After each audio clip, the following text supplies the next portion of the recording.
Hey, GW, coming to you live. Uh, a couple real quick things. I've been off work. I got that use or lose vacation, so I had to take off a week. I also got a head cold, so that's why I sound like crap. Uh, but real quick, guys, want to talk to you about a movie called In the Company of Wolves, and not a lot of people probably know about this thing. It was released in 1980, 85 actually, and it broke even at the box office. And believe it or not, it starred Angela Lansbury. um, and it's not your typical horror film. It is actually a fantasy movie with horror elements in it, i.e., werewolves or wolves, I should say. Um, there is a lot to discuss, so I'm just going to make it short and sweet. It's on Shutter right now. You guys could go check it out. But Granny is played obviously by Angela Lansbury, Murder She Wrote, the whole nine yards. The father is played by David Warner. Uh, the young bride is played by Catherine Pogson. Mother is played by Tussie Silberg. Huntsman is played by Misha Burgess. And Rosaline, I want to talk about her because that actress was amazing. Sarah Patterson. Now, this is not a straight narrative story, so if you go into it, uh, it's not put together thoroughly, meaning there's no first, second, and third act. It's just stories in a dream, and then in a dream, there's more stories. But I've always seen the cover of this. If you guys have not seen the cover for this movie, you should check it out because it has a man's mouth open with a wolf snout coming out of it. It's very cool. The only bad part is you have to wait till the very end of the film to see that in action. And this is not CGI, guys. If you guys ever get the DVD and listen to the commentary, you will hear there was an alternate ending, but again, they couldn't film it because of budgetary constraints, i.e., special effects, money and everything else. So now we have to go with, blood and gore. Not much blood or gore into this film. It's more terrifying. It's more of a dark spin on the Little Red Riding Hood, you know, sort of sort of fairy tale. Um, the special effects when the people turn into wolves is where this film really shines. There is a couple of sequences where rubber makeup, such as they used in The Thing, with the spider and the human heads crawling around, they use that type of same thing. And I'll tell you something, it really works. It's creepy. This movie is not for everybody, and I say that a lot, but I've never stressed it this much.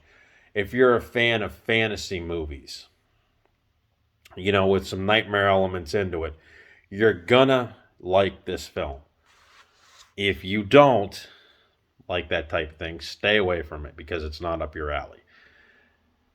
I've always seen the cover. I knew it was kind of crazy, but again, when I was a kid at the video rental store, we saw all that, we saw all that type stuff, and I wanted to watch it. I actually have a copy of it, and I never watched it, so Shutter was on. Figure, I got a couple hours to kill. Check it out. Turns out that it's a very overlooked movie as far as horror. Now, it was marketed as horror by the Cannon Group. Cannon guys also put out the Texas Chainsaw Massacre 2. And real quick on that note, that film was a train wreck from start to finish because it was being shot as it was being written, and it went through a couple of directors and a lot of other things. And Cannon films are out of business, have been for a very long time. I think since the early '90s, maybe. Um, so that's that. Also, the look of the film, I want to talk about real quick. Set in the early, I would say 1600s, where the peasants, and you would see a couple of knights right at the end of the Renaissance period, I guess, is when this movie, The Dream, actually takes place. And the the look of the film is priceless. I mean, everybody looks like they belong to that time period. Now, the sets are shot very dark, very exterior. It's pretty interesting. Now, I just said about gore just a minute ago. There is no gore, but if you guys do not like Angela Lansbury, you can see a mock up of her head get batted off of her neck by a wolf or an invader who's supposed to be a wolf at the end and shatter against the wall. This same trick was used in Orgasmo, the Trey Parker Matt Stone movie with Ron Jeremy. And you guys can check that out. Excuse me. But what I'm saying is the guy that did the wardrobe supervisor, Ken Lewington, actually did a lot of digging and a lot of comparing and dressed people the way that they should have been dressed, in that time frame. So big props to that. Makeup effects. The makeup effects guy for this movie was Chris Tucker. And I know what you're thinking. Is that the Chris Tucker from Friday? No. It's a different Chris Tucker. Chris Tucker nailed the makeup effects. Not that there's much in there, but guy suffers a very bad burn on his hand. You have, dabs of blood, injuries, blood coming out of lips. He did a pretty good job of the makeup, and it looks very convincing, guys. For an 85 film, very convincing. Couple more things real quick about this film if you're interested. First of all, there is no cinematographer. I guess in 1980 they just had camera guys, which then renamed cinematographers somewhere down the line. The camera work in this film is very good. And one other key note, that this film is called In the Company of Wolves. Two things about this film real quick. Number one, it was originally rated R, but I cannot find a rating on this. Every time I look it up, it just says 1985, horror, fantasy, whatever. So, there's that. The actual wolves in the movie are not wolves at all. They are dogs. I repeat, dogs. Now, there was a couple of wolves that were in the film because I'm looking at the credits and I see wolf handler. Okay, just after I said dogs. So, there wasn't as many wolves as I should say, so I retract that last statement. I just happened to glance up. But when I read this on IMDb, they said that their wolves were substituted by dogs. So, who knows? But, yeah, again, I'm looking, I don't see a cinematographer, but the camera work is very, very good. And now we get to the special effects, which at that time weren't really special effects. They were animatronics. So what an animatronic studio would do was it would build a creature of a wolf and it would try to mimic the movements of an actual werewolf. So the animatronic supervisor was Stuart Robinson, and the special effects supervisor was Alan Whibley. And I got to tell you something. For the time frame and what they had to work with, they did a pretty good job. Now, the only gripe that I'm going to say is when you watch this werewolf movie and then you watch something, say, like The Howling 4, right? The transformation effects, or a better example is American Werewolf in London. They're slow. Now, American Werewolf in London was much more detailed in the transformation of David. This, it wants you to watch every second of it. Yeah, it's cheesy, it's goofy, but for the time frame and what they had to work with, actually they did a pretty good job. In fact, the first transformation, you get to see a guy rip his skin completely off his face and watch his muscle-covered skeleton turn into a dog-like creature. Very cool, very cheesy by today's standards, but still fun to watch. And then you can actually get a sense of what they had to work with. But again, not on the caliber of American Werewolf in in London. So, just want to say. All right. So the movie was done by an Irish director named Neil Jordan. Neil Jordan apparently made a ton of movies. One of his biggest hits was called The Crying Game. Huge hit back in the early 90s. If you guys haven't seen that, I've seen that a few times. Very good, very amazing, and very memorable if you guys check it out. But I just wanted to spotlight this movie because a lot of people gloss over it. A lot of people don't even know about it. And to tell you the truth, it will appeal to anyone who likes the Little Red Riding Hood phenomenon. And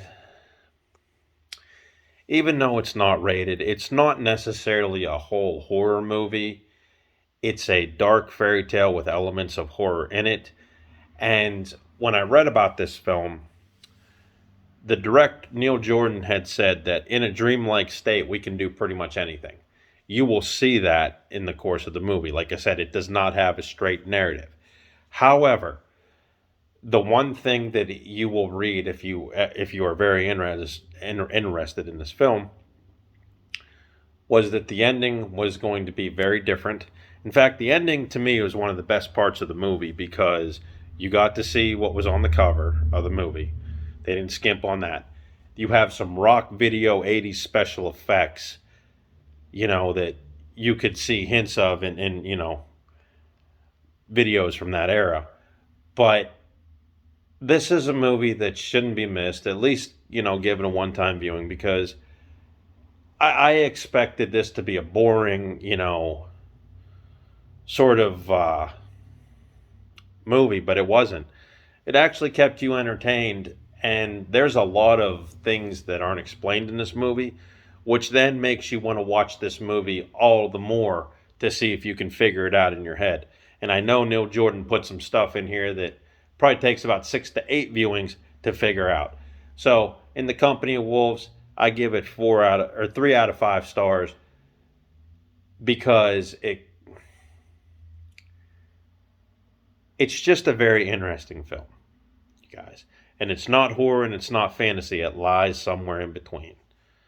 So I just wanted to give you that advice. And one more thing. Was talking to my boy Dre, and he told me his mom passed away. And I know people watching are like, okay, Greg, you're going to go off on a tangent. No, I'm not.